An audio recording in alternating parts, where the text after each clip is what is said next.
Alright, what I'm going to show you now is how to do a compression test on your diesel. We're still using the Mondeo as I'm still fixing it.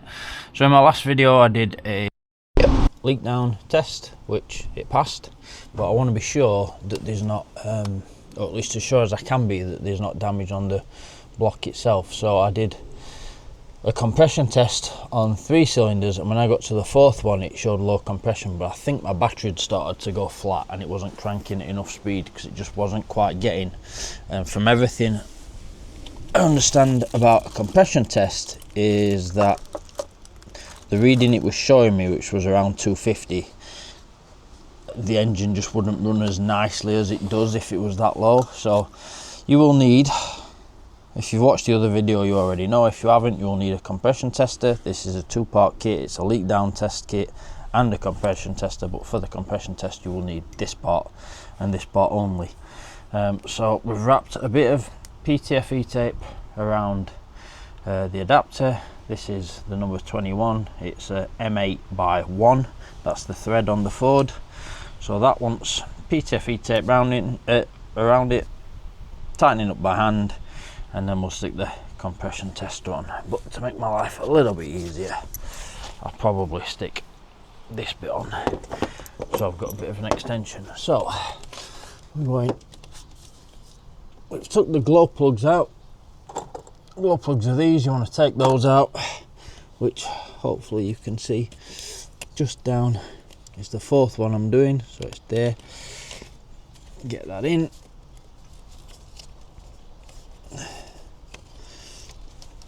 And then that will be a number 12. Get that on the extension.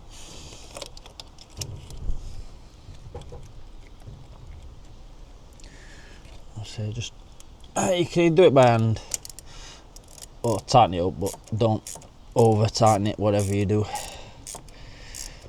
Also, it's got to be sealed because you don't want the gases coming past, and if it's not tight enough when you do a compression test, you have to imagine that it could be like 400 psi, and if this ain't tight enough it will fly out, and I have seen it done.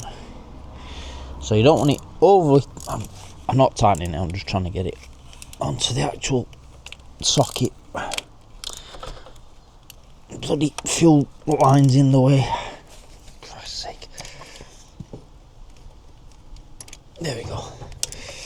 Yeah, if you don't want to over tighten it and risk damaging the threads, but if you don't tighten it up enough and it flies out, it may end up going straight through your window, bounce off the bonnet and hit your window, and then you've smashed that. So I'm not doing it tight, you can see I'm doing it with one finger. That'll do. Alright, so that comes out of there. And then all we're going to do is we're going to pop this on the end.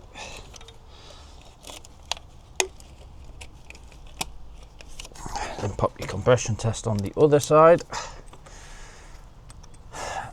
And what will happen is you'll crank it, this will build pressure, and when you come to look at it, it won't have released the pressure until you press that button. So you want to make sure your fuel pump fuse is out, because you do not want it to start. So that's that one there, so pop that out,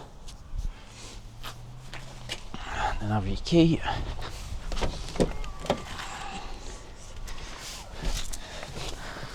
It'd be better if the engine's warm, but it's not in the world.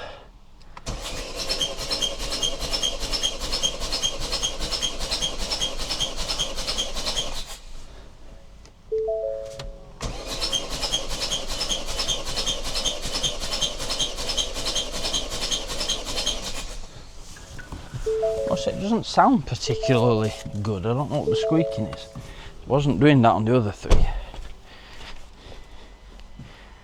Oh, and we've still got shit compression. That's really concerning.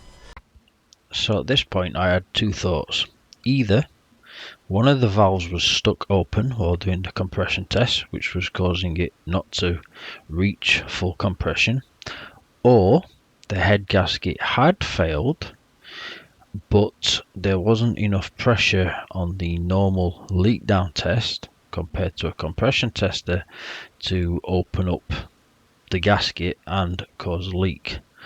I wasn't thinking that it was going to be a crack in the block simply because it ran too nice.